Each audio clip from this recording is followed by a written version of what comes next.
Bonjour, je suis Mrim Dahan, fondatrice de Click-Clack Consulting.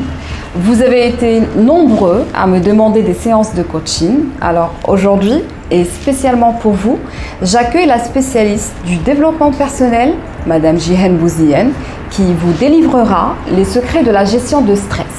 Mais avant toute chose, et comme d'habitude, n'oubliez pas de vous abonner, de liker, de partager, pourquoi pas, de laisser un commentaire. Et on se dit à tout de suite.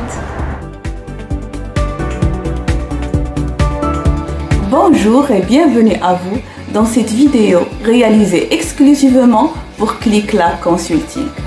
Aujourd'hui, nous allons parler gestion du stress et bien sûr centre d'appel.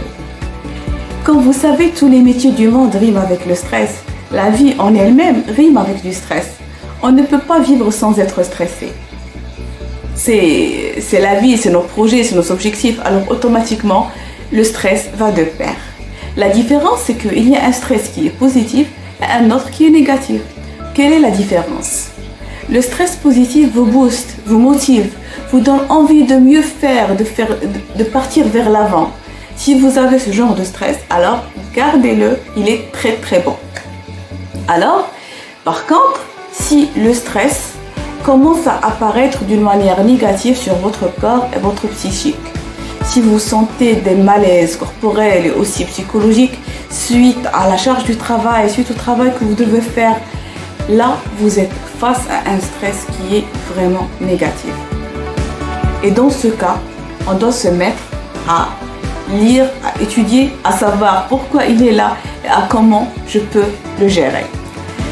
Pour vous faciliter un peu la tâche, je vais vous donner quelques clés méthodiques, claires et simples qui vous aideront à gérer au mieux votre travail au sein de votre centre d'appel.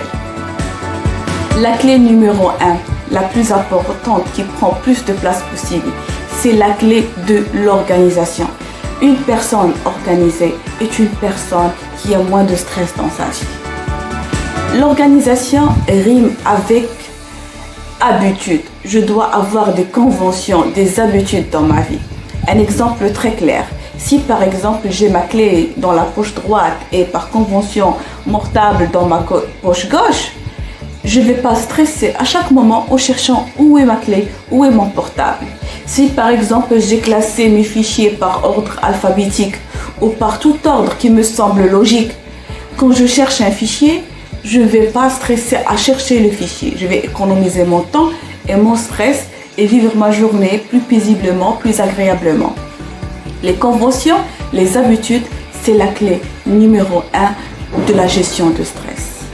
Tu veux gérer ton stress, profiter de ton temps, vivre avec zénitude et des conventions dans ta vie, dans tout ce que tu fais.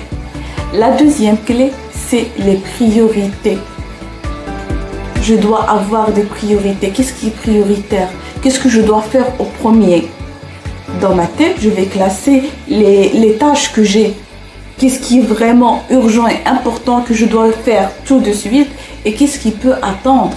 Alors, si je fais les tâches qui sont prioritaires, qui sont urgentes et importantes, au premier, je vais utiliser mieux le temps. L'exemple est très simple, c'est l'exemple connu des pierres, des galets et du sable. Les pierres, quand je mets par exemple dans un récipient, les pierres, les grosses pierres qui sont nos priorités, les grosses priorités, les grosses tâches que j'ai à faire, je les mets au premier dans un récipient. Après, je mets tout ce qui est galet, c'est-à-dire les petites pierres qui n'occupent pas beaucoup d'espace, qui vont s'intercaler entre les priorités. Ce sont les tâches secondaires. Et après, il y a du sable. Ce qui reste, je peux tout simplement le remettre dans le récipient et il va automatiquement s'intercaler et trouver sa place. Là, j'aurai fait ma journée complète. Par contre, si je commence avec du sable, je le mets dans le récipient, c'est-à-dire il trouve que son travail n'est pas fait et il ne sait pas où il a gaspillé son temps. C'est bien de donner de l'aide à autrui, mais que ce ne soit pas, ça ne piétine pas votre travail. On peut aider l'autre dans les mesures que mon travail à lui est déjà fait. Ça, c'est le côté des voies qui existent en nous, qu'on peut déterminer et gérer. Et d'ailleurs, vous pouvez trouver sur des sites web un test des voies ou des drivers humaines. Et là, vous allez pouvoir détecter quelle est votre voie intérieure qui vous cause un tel stress. Le dernier point est un point très important. Dans les centres d'appel, on est souvent dans un front office, c'est-à-dire qu'on est en contact avec le client, en contact direct avec le client. Et là, bien sûr, je reçois plusieurs personnes qui travaillent dans les centres d'appel et ils sont stressés pour ce point-là. Je vous dis à tous, votre travail n'est pas votre identité. La personne que vous contactez peut être fâchée, stressée, en colère, mais elle ne l'est pas contre vous. Elle est pour la chose que vous faites, peut-être que pour le rendez-vous que vous prenez, peut-être pour le produit qui n'a pas marché, c'est pour autre chose. Alors, vous ne pouvez pas prendre les états d'âme du client sur votre propre charge émotionnelle. Non, le travail est un travail à part, toi tu es à part. Cette personne, si elle crie, si elle n'est pas contente, c'est pas contre vous, non, c'est contre les services rendus ou pas. C'est pas vous en cause. C'est pas comme si c'était votre mère qui est mécontente pour quelque chose qu'elle vous a demandé et que vous n'avez pas fait, que vous allez prendre ça sur le cœur. Non, c'est un client. Il est peut-être satisfait ou pas satisfait suite à un travail extérieur. Il n'a pas contre vous, mais contre son insatisfaction personnelle. Vous essayez bien sûr de gérer ça sans impliquer votre moi dedans, sans impliquer votre petite personne dedans, parce qu'il n'y a aucun rapport entre votre personne et le travail que vous réalisez dont le client il appelle.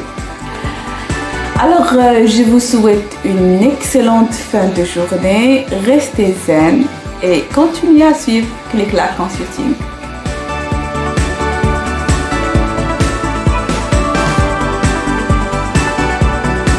J'espère avoir répondu à la majorité de vos questions concernant ce sujet.